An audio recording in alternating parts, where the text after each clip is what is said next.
अस्सलाम वालेकुम व्यूअर्स, मैं हूं समीना पाशा। उम्मीद है आप लोग खैरियत से होंगे। व्यूअर्स, कुछ अहम खबरें और अपडेट्स लेकर इस व्लॉग में आपके सामने हाजिर हैं जनाब। आज ज़्यादातर जो चीज़ें हैं वो थोड़ा पॉलिटिकल एनालिसिस है और इसी से जुड़ी कुछ खबरें भी आपके सामने आ जाएंगी।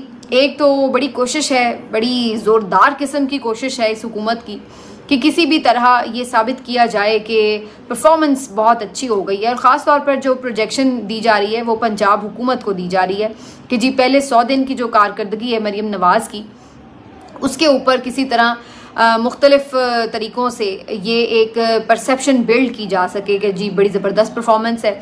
इसमें हाल ही में एक जो इनकी अपनी तरीक़ा वारदात था वो कैसे उल्टा पड़ गया, इसके ऊपर भी बात करते हैं।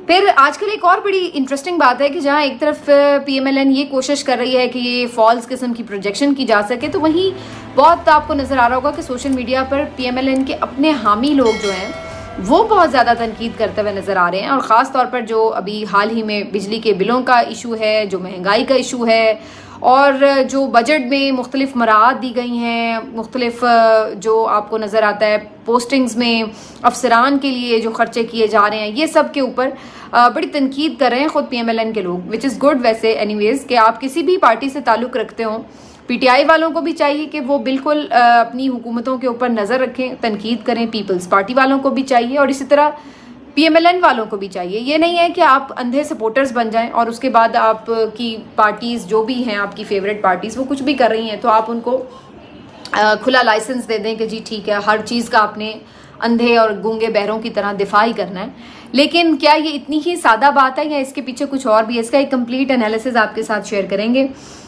इसके साथ साथ कुछ जिक्र करेंगे जी इद्दत केस के हवाले से आज अपडेट है, उसमें थोड़ा सा मामला आगे बढ़ा है, उसके ऊपर बात करेंगे। और फिर इसी तरह जो पॉलिटिकल एक डिफरेंस और जो लड़ाई झगड़े चल रहे हैं PTI के इंटरनल, इनके ऊपर भी थोड़ी सी चीज़ डिस्कस करेंगे। आपसे रिक्वेस्ट है कि चैनल को सब्सक्राइब कर लें अगर अभी तक सब्सक्राइब नहीं किया। पहले एक अदालती मामला डिस्कस कर लेते हैं जी, इद्दत केस, और उसके बाद फिर आगे चलेंगे। इद्दत केस में आपको पता है कि जज अफजल मजूका साहब जो हैं वो समाअत कर रहे हैं और आज उन्होंने ये कहा है कि 12 जुलाई तक वो फैसला दे देंगे। 12 जुलाई तक यानी समाअत मुकम्मल कर लेंगे और उसका जो भी शॉर्ट ऑर्डर है वो भी सुना देंगे, क्योंकि इस्लामाबाद हाई कोर्ट की तरफ से उन्हें ये डायरेक्शंस दी गई थी कि 1 महीने के अंदर आपने इस केस के ऊपर जो है फैसला सुनाना है। तो अब वो जो तारीख बनती है, उन्होंने कहा है कि 12 जुलाई तक वो इस पे फैसला सुना देंगे। आज सलमान अकरम राजा साहब पेश हुए और उन्होंने इस केस के अंदर अपने दलाइल दिए हैं। सलमान सफदर साहब ने भी, सलमान अकरम राजा साहब भी, शहबाज साहब भी हैं, एक जो उस्मान साहब हैं जो बुशरा बीबी साहिबा की तरफ से भी पेश हो रहे हैं। तो बहरहाल अब आगे जाहिर है प्रोसिक्यूटर की बारी आएगी। एक आध दिन में मजीद समाअत जो है वो एक आध दिन की और समाअत में जो इमरान खान और बुशरा बीबी के वकील हैं वो अपनी बात पूरी कर लेंगे, तो उसके बाद प्रोसिक्यूटर की बारी आएगी और कभी इम्कान ये है कि 12 जुलाई को फैसला आ सकता है, कम से कम समाअत ज़रूर मुकम्मल हो जाएगी।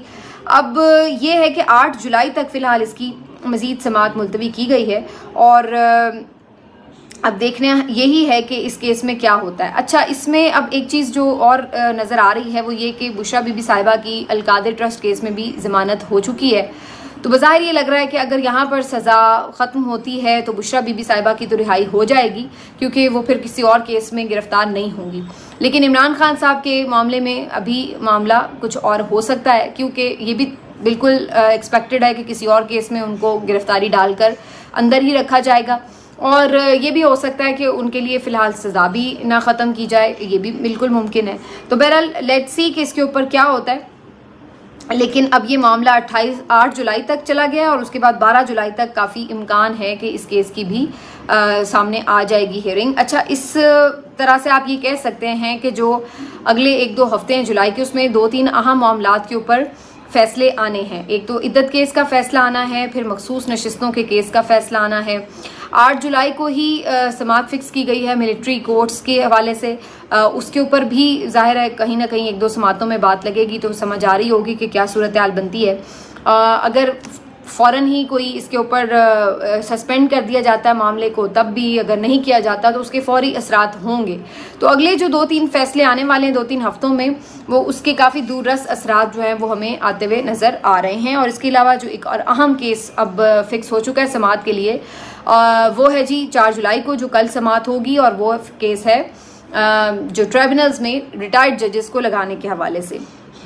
इसमें मुझे कोई उम्मीद नहीं है, ये फौरी तौर पर इस केस के ऊपर ये आ जाएगा मामला कि जी ये पार्लियामेंट की एक हक है, उसका इस्तेहकाक है, लिहाजा ये उसका इख्तियार है। अगर उसने रिटायर्ड जजेस लगाने के लिए कानून साजी की है तो ठीक है, इस पर कोई प्रॉब्लम नहीं है। मुझे इसमें कोई उम्मीद खास नज़र नहीं आ रही। वैसे भी ये सारा हम ख्याल बेंच है, काजी साहब इसको खुद लीड कर रहे हैं।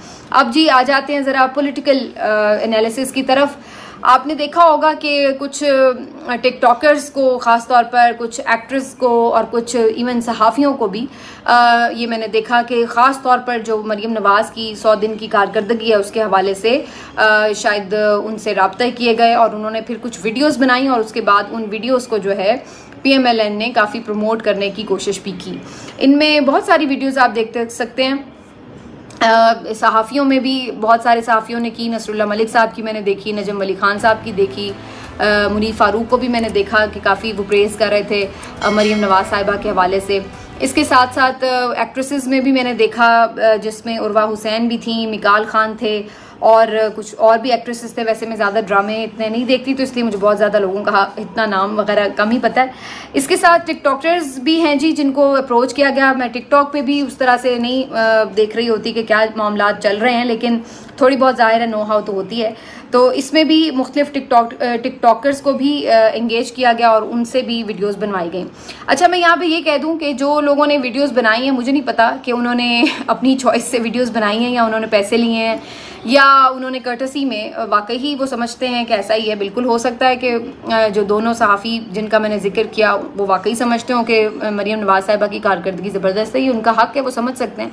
तो बिल्कुल मैं ये कोई इल्ज़ाम नहीं लगा रही हूँ कि उन्होंने पैसे लिए हैं या क्या लिया है। लेकिन बहरहाल जो अब दिलचस्प बात है वो क्या है? दिलचस्प बात यह है कि जितनी भी ये टिकटॉकर्स ने वीडियोस बनाई चलाई, जो कुछ भी हुआ, तो ज़्यादातर जो इन्होंने अपने भी अकाउंट से जब इनको किया पोस्ट, तो उसके बाद इनके जो कमेंट सेक्शन थे वो बंद कर दिए कि कोई कमेंट ना कर सके। अब ये बड़ी हैरत अंगेज़ बात थी कि भाई अगर आप एक चीज़ को परसुएड कर रहे हैं, लोगों को बता रहे हैं और आप कन्विंस हैं कि जी बड़ी अच्छी कारकर्दगी है, तो ठीक है, आप फिर लोगों का भी रिएक्शन देखें कि वो आपकी बात से सहमत हैं या नहीं है। उसके बाद इंटरेस्टिंग बात यह है कि एक और इसी तरह से हमजा भट्टी जो हैं उनसे भी शायद रब्ता किया गया। उन्होंने इस सारे मामले को सोशल मीडिया पर डाल दिया। जो उनकी चैट थी उन्होंने बताया कि जी मुझे कहा गया इस तरीके से कि जी आप करें और कमेंट सेक्शन बंद कर दें। मैंने कहा कि भाई इसी से पता चल जाता है कि आपकी कारकर्दगी क्या है कि आपको कमेंट सेक्शन बंद करने पड़े। और ये जो उनकी चैट थी वो उन्होंने सोशल मीडिया पर डाल दी। इसके ऊपर सारा फिर एक भांडा फूट जाता है कि जनाब इसका मतलब है बाकी भी लोगों से आपने इसी तरीके से राब्ता करके और ये कैंपेन चलवाई है और लोगों से आपने सारी जो एक प्रोजेक्शन करने की कोशिश की है वो सारी एक फेक प्रोजेक्शन। एक होता है नेचुरल, जो हो रहा होता है, सब उसको देखते हैं और खुद ही बात कर रहे होते हैं उसके ऊपर कि जी ये हुआ है, ये इस तरह से चीज़ है, इसके ऊपर सारे अपनी अपनी राय दे रहे होते हैं, अच्छी या बुरी, जिसकी जो भी राय होती है। और एक होता है कि आप बाकायदा प्लान करके एक चीज़ उस तरह से बिल्डअप हो नहीं पा रही, लेकिन आप ज़बरदस्ती उसको बिल्डअप करने की कोशिश कर रहे हैं। तो ये इसी किस्म की एक अजीबोगरीब किस्म की हरकत थी। और उसके बाद अब हुआ ये कि जिन लोगों ने इसमें शरीक होकर ये काम करने की कोशिश की उनको लेने के देने पड़ गए हैं। ख़बरें आ रही हैं कि लोग उनको अनफॉलो भी कर रहे हैं और उनको मज़ीद यानी वो ख़ुद अनपॉपुलर हो रहे हैं और उनके ऊपर लोग काफ़ी ज़्यादा तनकीद कर रहे हैं कि जब मुल्क में इतनी फस्तायत रही, जब आइन टूट रहा था, जब लोगों के घर तोड़े जा रहे थे, लोगों को उठाया जा रहा था, ख़वातीन के साथ ये सब कुछ हो रहा था, जिस तरह से आइन पे डाका मारा गया, जिस तरह से मैंडेट पे डाका मारा गया, जिस तरह से इंसानी बुनियादी हुकूक की खिलाफ वर्जी हुई, जिस तरह से आज़ादी इज़हार राय के ऊपर कदगन लगाई गई, ट्विटर इतने महीनों से बंद है, तब तो आप किसी चीज़ पे नहीं बोले कि हाँ भाई मुल्क में कुछ गलत हो रहा है। और आज जो है आप झूठी कारकर्दगी के ऊपर जो है वो वीडियोस बना के डाल रहे हैं कि जी हाँ बड़ी ज़बरदस्त कारकर्दगी है। कौन सी कारकर्दगी है, ज़रा दिखाएं हमें। ये कि जी 2 सड़कें आप गीली कर दें और कहें जी बड़ा हमने कारनामा कर दिया, अर्ग के गुलाब डाल दिया सड़कों के ऊपर, कहीं पानी खड़ा ना हो और जाके आप शुरू हो जाएंगे जी हम तो पानी सारा हमने ड्रेन करा दिया। या फिर आप एक गिलास दूध किसी एक बच्चे को पिला के वीडियो बना देंगे और कहेंगे हमने पंजाब के सब बच्चों को दूध पिला दिया। या आप एक कोई गाड़ी के ऊपर पेंट कर देंगे कि जी ये हमारा फील्ड अस्पताल, उसके बाद आप कहेंगे ले जी फील्ड अस्पताल भी काम कर रहे हैं या नहीं कर रहे। तो मतलब है कि आप इतने छोटे से पैमाने के ऊपर, और जो उसके बरक्स आप देखें कि मुल्क के हालात इस वक्त क्या हैं ओवरऑल, कि किस तरीके से यही मरियम नवाज साहिबा, यही सब लोग क्या कहते थे कि 300 यूनिट बिजली फ्री देंगे, 200 यूनिट बिजली फ्री देंगे। आज लोग अपने जेवरात बेच के, अपनी चीज़ें बेच के किसी तरह भी बिजली का बिल नहीं उतार पा रहे, और लोग बाहर एहतजाज कर रहे हैं इस हुकूमत के ख़िलाफ़। और ये लोग आकर इसकी तारीफ़ें करेंगे तो लोग इनको क्या कहेंगे, फिर इनके ऊपर ही तनकीद होगी कि यार ये किस तरह के लोग हैं कि इधर लोग मर रहे हैं और ये इनके ऊपर आके तारीफ़ करेंगे ये बहुत अच्छा परफॉर्म कर रहे हैं। कौन सा परफॉर्म किया उन्होंने, क्या ऐसी तब्दीली ले आए हैं मुल्क में अंदर, हर चीज़ का बेड़ा गर्क कर दिया पहले की निस्बत, और अब आप आके हमें बता रहे हैं कि जी बड़ा ज़बरदस्त काम कर रही हैं। तो सिर्फ फॉल्स प्रोजेक्शन के लिए, टिकटॉक वीडियोस के लिए, इन चीज़ों के लिए आप जो है वो इस तरीके से कर रहे हैं। और फिर लोग इस पे इल्ज़ाम लगा रहे हैं कि भाई आपने पैसे लेकर आपसे जो मर्जी झूठ सच बुलवा लो, आप बोल देते हैं, इसका मतलब है ये आप लोगों की कैपेसिटी है।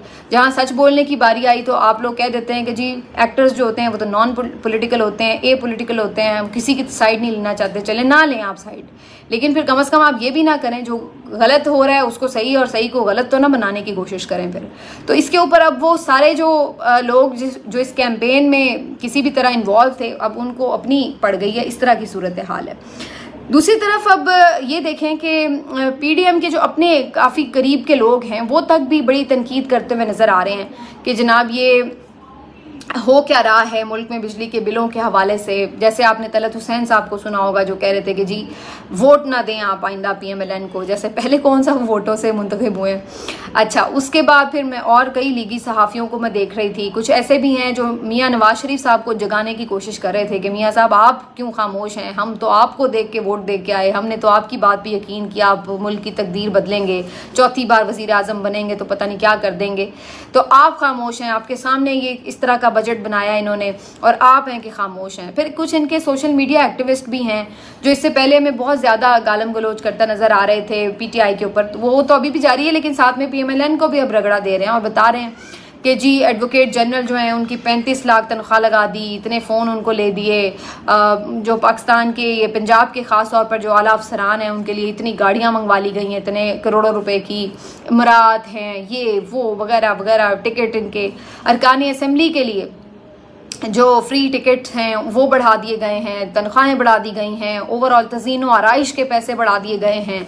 तो इनके अलल्ले तलल्ले ख़त्म ही नहीं हो रहे, अवाम ये बेचारा जो है वो गरीब आदमी वो मर रहा है, तो वो सब इसके ऊपर तनकीद अब करते हुए नज़र आ रहे हैं। अच्छा, इसकी 2-3 वजूहात हैं। पहली चीज़ तो ये है कि जेन्युइनली ये बात दुरुस्त है कि बहुत लोगों की जब हालत आप देखते हैं तो आप किस मुंह से उस चीज़ का दिफा करेंगे कि हाँ जी आप बहुत अच्छा काम कर रहे हैं। तो ये बात दुरुस्त है कि इस तरह की परफॉर्मेंस के साथ कोई भी आपका दिफा नहीं कर सकता, चाहे आप कितने भी लोगों के मुंह में पैसे ठूंस दें, एक चीज़। दूसरी चीज़ ये है कि कुछ इनकी इंटरनल रिफ्ट्स भी चल रही हैं। हाल ही में आपने देखा है कि पीएमएलएन के सोशल मीडिया हेड को भी तब्दील किया गया और मरियम नवाज साहिबा ने दूसरे जो लगारी फैमिली से हैं जी उनको लगा दिया है सोशल मीडिया हेड, नाम मुझे उनका भूल गया। तो उसके बाद भी जो इनके अपने बहुत सारे वॉलंटियर्स भी थे और जो शायद कोई पेड लोग भी होंगे वो सब भी इस बात पे तनकीद कर रहे थे कि आपने कैसे इस बंदे को लगा दिया है। वो पहले आतिफ तौकीर साहब जो थे शायद वो काम कर रहे थे इनका, सॉरी मैं फिर उनका नाम भूल गई हूँ, लेकिन शायद कुछ ऐसा ही नाम था।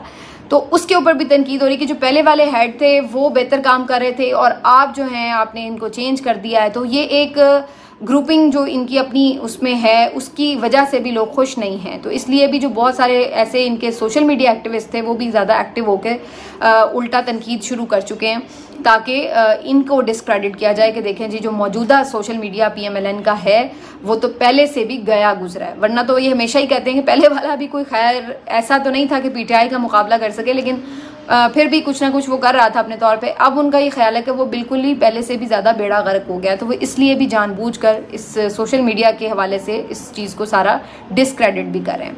तीसरी एक चीज़ जो है वो ये भी समझ में आती है कि कहीं ना कहीं से ये भी हो सकता है, बिल्कुल एक मैं भी साजिशी थ्योरी दे रही हूँ कि ये भी हो सकता है कि इन लोगों को भी जानबूझकर ये इशारे हैं कि भाई आप लोग शुरू हो जाएं, क्योंकि ऐसे भी बहुत से सहाफ़ी जो इस्टेब्लिशमेंट के भी करीब समझे जाते हैं जो पिछले कई अरसे से हमें PMLN के करीब और उनकी तारीफ़ें करते नज़र आते थे, वो भी अब तनकीद कर रहे हैं। तो ऐसा महसूस होता है कि जैसे उन्हें भी कहीं से ये इशारे हैं कि हाँ भाई, इनकी भी अच्छी तरह क्लास लेके रखो, ज़रा इनको भी दबाव में रखो।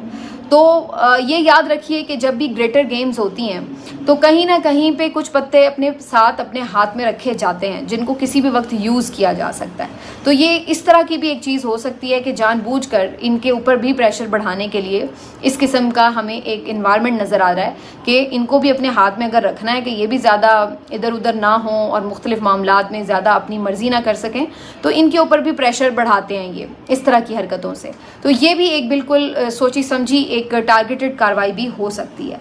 तो बहरहाल ये सारी कहानी है जी PMLN के अपने लोग जो तनकीद कर रहे हैं, और ऐसे में कुछ बहुत बोंगे किस्म के भी लोग आ जाते हैं जिनके ऊपर बंदा हैरान ही होता है कि ये कभी पाकिस्तान के अच्छे खासे मिनिस्टर्स में बैठा करते थे और इस तरह के लोग थे। फयाजुल हसन चौहान साहब ने एक बोंगी मारी है कि जी 92 वर्ल्ड कप पाकिस्तान को जितवाया गया, और वो भी किस तरह पूरी प्लानिंग क्या बता रहे हैं कि जी जो गोल्डस्मिथ फैमिली है उन्होंने और इंग्लैंड ने मिल के मसनूई बारिश करा दी और उससे जो है वो पाकिस्तान को फिर मौका मिल गया और पाकिस्तान जो है वो फाइनल में चला गया और फिर पाकिस्तान को बाकायदा इसके लिए एक प्लेटफॉर्म मुहैया किया गया, वो जितवाया गया उन्हें मैच। तो अब ये इस तरह की बेवकूफ़ाना बातों पे बंदा मतलब क्या कर सकता है इससे ज़्यादा कि ये लोग एक प्राइम एग्जाम्पल हैं उन लोगों की कि जिनको आप यूज़ करें और उसके बाद फिर साइड पे रख दें। क्योंकि जब आप अपने दिमाग से बात नहीं करते हैं और जब सिर्फ आप अपने टास्क को कंप्लीट करने की कोशिश करते हैं तो फिर इसी किस्म की बातें करते हैं जैसी फयाजुल हसन चौहान साहब बात कर रहे हैं। मतलब है कि हैरत होती है इमरान खान साहब के ऊपर भी और उनकी फ़हम फरासत पर भी कि इस किस्म के लोगों को भी उन्होंने अपने साथ एडजस्ट किया हुआ था, और आज आप इन लोगों की हालत देखें कि बिल्कुल बेतुकी और बेसरोपा बातें कर रहे हैं। और इस पर काफ़ी लोग वैसे कमेंट भी कर रहे थे, तो तफरीह के लिए तो ठीक है, आप लोग कमेंट कर रहे थे तो करते रहें, लेकिन ये भी बात है कि वैसे बहुत सारी बेसरोपा बातों को मेरा ख्याल है एड्रेस भी नहीं करना चाहिए। जैसे वो जवाद अहमद साहब के ऊपर भी मैं एक ट्रेंड देख रही थी कि हर बात के ऊपर वो लिख देते थे कि जी डॉलर महंगा हो गया, इमरान खान शर्म करो, पाकिस्तान मैच हार गया, इमरान खान शर्म करो, कोई भी दुनिया में कहीं पे कोई वाक़या हो गया, इसराइल ने फ़लस्तीन पे हमला कर दिया, इमरान खान शर्म करो। तो जिसका जिस बात से ताल्लुक़ भी नहीं है उस पर भी इमरान खान शर्म करो। तो वो एक बिला वजह की उनकी एक कैंपेन चल रही होती थी। पहले तो इन्होंने काफ़ी अर्सा इग्नोर किया रखा, लेकिन अब ये भी शुरू हुए हैं कि कोई भी बात कुछ भी हो रही है, मेरा बिल ज़्यादा आ गया, जवाद अहमद शर्म करो, तो वो उनको जवाबी कार्रवाई। उस चक्कर में वैसे जवाद अहमद का फ़ायदा ही हो रहा है, उनको काफ़ी पब्लिसिटी मिल रही है फजूल में, वरना पहले तो वो कभी डिस्कस भी नहीं होते थे। तो कम अज़ कम वो डिस्कस हो रहे हैं तो मेरा ख्याल है वो काफ़ी खुश भी होंगे। तो यही हाल अब चौहान साहब का है कि ये बिल्कुल इररेलेवेंट लोग हैं, ना इनको कोई डिस्कस करता है, ना इन्हें कोई शोज़ में बुलाना पसंद करता है ख़ास, और ना कोई इनकी पार्टी में उस तरह से है, ना कोई पॉलिटिकल इनकी हिकमत अमली है, ना सियासत है, अब कुछ बाकी तो रहा नहीं है। तो ये इस किस्म की बेसरोपा बातें कर कर अपने आप को एक रेलेवेंट रखते हैं और अपने आप को डिस्कस करवाते हैं। पता उन्हें भी है बोंगी मार रहे हैं और पता उन्हें भी है कि आगे से गालियाँ ही पड़ेंगी ऐसी बात पे, लेकिन सिर्फ ये कि हम डिस्कस हो जाएंगे तो हम दोबारा एक ज़रा लाइमलाइट में आ जाएंगे। तो ये इस तरह की ख्वाहिश हो सकती है। इन लोगों का मेरा ख्याल है सबसे बेहतरीन हाल ये है जो बिल्कुल बेसरोपा तनकीद करते हैं। मतलब तनकीद आप करें बिल्कुल जेन्युइन, तो ज़रूर डिस्कस भी हो, हर चीज़ बाद में लॉजिक हो, तो हर कोई उस पर डिस्कशन करता है। लेकिन जो इस तरह के लोग हैं मेरा ख्याल है उनका सबसे बेस्ट हल यही होता है कि इनको बस इग्नोर ही किया जाए, इनके ऊपर बंदा क्या बात करे। लेकिन फिर भी मैंने इतनी बात कर दी। चलिए आगे जब बढ़ते हैं, इसके ऊपर ये भी जिक्र कराएंगे थोड़ा सा जो PTI के इंटरनल मामलात पे भी शेर अफजल मरवत साहब भी बोल पड़े हैं और फवाद चौधरी के ऊपर उन्होंने बड़ी अजीबोगरीब अंदाज में तनकीद की है जो किसी तौर मुनासिब नहीं है कि जी वो ऐसे भागे हाथी की तरह वगैरह वगैरह। अब मेरा ख्याल है कि दोनों तरफ से ग्रेस का मुजाहरा होना चाहिए। बिल्कुल भी ये बात मुनासिब नहीं है कि कोई बंदा जेल काट के आ रहा है और आप उसकी जेल के ऊपर कहें कि जी वो VIP जेल थी या जी ये जो उसने तशद्दुद की बात की है वो झूठ है। बहुत से लोगों को मैं ये भी देख रही होती हूँ बाज़-औक़ात इमरान रियाज के ऊपर भी इस तरह की बातें कर रहे होते हैं कि जी इनका भी ये सारा गायब होना और ये वो जेन्युइन नहीं था। बहुत तकलीफ़ होती है। मैं सोचती हूँ कभी कभी आप लोग एक लम्हे के लिए सिर्फ ये सोच लें कि अगर ये सब कुछ जेन्युइन है और आप जो समझ रहे हैं कि ये शायद कोई ड्रामा या झूठ है, तो आप कभी ज़रा सोचें कि अगर वाक़ईतन एक लम्हे के लिए ये भी सोच के देखें कि अगर ये सच हुआ तो ये कितनी तकलीफ़ दे बात है कि आप किसी की तकलीफ़ का मजाक उड़ा रहे हैं। क्योंकि मैं जब इमरान भाई लापता थे, मैं उनकी फैमिली से मिली, मैंने उनकी तकलीफ़ देखी। इमरान भाई जब आए हैं हमें पता है कि वो किस हालत में थे और उनकी क्या सिचुएशन थी। और जो पीछे भी बहुत जब तक वो लापता थे उस वक्त पीछे भी जो कुछ बहुत कुछ हो रहा था उसकी भी बहुत सारी बातों का हम लोगों को इल्म है। इसलिए हमें ज़्यादा इस चीज़ की तकलीफ़ होती है कि बजाय इसके कि किसी की आप हिम्मत और हौसले को दाद दें और उसकी कुर्बानी मानें कि वाकई यार इस बंदे ने कितनी तकलीफ़ उठाई है, उसका एहसास करें, उल्टा उसको कटहरे में खड़ा करना या उसको मौक करना ये किस तौर ठीक नहीं है। यही हाल फवाद चौधरी साहब के मामले में हो रहा है। भाई अगर पीटीआई वाले उन्हें वापस नहीं ले रहे अभी, या उनकी तनकीद आपको नहीं भी अच्छी लग रही, तो ना करें आप उनके ऊपर बात, आप चुप कर जाएं। आप आगे से जब ये कहते हैं कि जी आप चूहों की तरह छोड़ गए और आप यूं भागे और आप ये आप जनाब आपने जेल भी झूठी काटी है, कोई ऐसी बात ही नहीं थी, आप तो भी है, ये गलत है। किसी के ऊपर क्या बीती है, किसी ने क्या सफ़र किया है वो आपको नहीं पता। अगर पता है, दोनों सूरतों में ये थोड़ी ग्रेस का मुजाहरा होना चाहिए। यही बात फवाद चौधरी साहब के लिए भी कि उन्हें भी चाहिए कि अब वो सबको जज ना करें कि कौन जो था वो किसने क्या किया, किस वक्त किया। जब आप खुद अभी पूरी तरह इन नहीं हैं पीटीआई में तो आप भी जज ना करें। मेरा ख्याल है ज़्यादा ज़र्फ़ का मुजाहरा करना चाहिए। और बैरिस्टर गौहर साहब ने वैसे कल अच्छी बात की थी कि अच्छे अल्फाज का इस्तेमाल होना चाहिए। वो अच्छे आदमी हैं तो अच्छे अल्फाज का इस्तेमाल करें। बाकी अगर फवाद चौधरी साहब ये समझते हैं कि इमरान खान साहब की रिहाई के लिए और बेहतर ज़ोर तौर पे आवाज़ उठानी चाहिए या इमरान खान साहब को रिहा होना चाहिए, तो ये बात तो बिल्कुल हर कोई कर रहा है। तो फवाद चौधरी साहब को अगर कोई उसकी बेहतर स्ट्रेटजी नज़र आती है तो वो अपने तौर पे कर सकते हैं बिल्कुल। अगर वो समझते हैं कि सुप्रीम जुडिशल काउंसिल में रेफरेंस दायर होना चाहिए वो करें। अगर वो रैली निकालना चाहते हैं निकालें। अगर वो कोई एहतजाज करना चाहते हैं बिल्कुल करें, तो कोई उनको रोक तो नहीं रहा। इसी तरह से मौजूदा इस सारी चीज़ का एक फ़ायदा अलबत्ता ये ज़रूर हुआ है कि फवाद चौधरी साहब ने इस चीज़ को पूरा एक जो लाइमलाइट में लेके आए हैं, तो उसके बाद मौजूदा क़यादत को भी इस बात की फ़िक्र लाहक हुई है कि उन्हें कुछ करना है। क्योंकि जहां उनके अपने लोग भी उन पर तनकीद कर रहे हैं, फवाद चौधरी और बहुत सारे और लोग भी इस बात को उठाते हैं कि मौजूदा लीडरशिप जो है उस तरह नहीं परफॉर्म कर पा रही, तो इनके ऊपर प्रेशर बढ़ा है। तो इस लिहाज से तो फवाद चौधरी साहब ने बहरहाल एक भलाई किया है, कंट्रीब्यूशन किया है कि ये भी थोड़ा सा एक्टिव होने पे मजबूर हुए हैं। और तीसरी जो चीज़ है वो ये है कि जो इमरान खान साहब ने इसके ऊपर अब मामला लिया है अपने हाथ में, तो उसके ऊपर काफ़ी उम्मीद है कि चीज़ें जो हैं वो अब जल्दी सॉर्ट आउट इस पर हो जाएं। और बाकी मेरा ख्याल है कि ये जितनी भी चीज़ें हैं इसमें अल्टीमेटली बात ये होनी चाहिए कि पाकिस्तान का आइन क्या कह रहा है, पाकिस्तान का कानून क्या कह रहा है, लोगों के क्या मुश्किलात हैं, क्या मसाइल हैं, पाकिस्तान की बेहतरी किस बात में है। पर्सनल अटैक से बेहतर मेरा ख्याल ये है कि जो लोग रूट कॉज हैं इस सारे मसले की, जिसकी वजह से ये सब कुछ हो रहा है, उसकी बात होनी चाहिए कि भाई उसको आप तनकीद का निशाना बनाएं। इस हुकूमत को भी तनकीद का निशाना बनाएं, उनके पीछे जो खड़े हैं उनको भी तनकीद का निशाना बनाएं। अपने ही फौजी मेरा ख्याल है गिराने से पीटीआई वालों को तो कुछ नहीं मिलेगा और उससे उल्टा उनको नुकसान ज़रूर होगा। मिलते हैं आपसे अगले वीलॉग में, अपना ख्याल रखिए।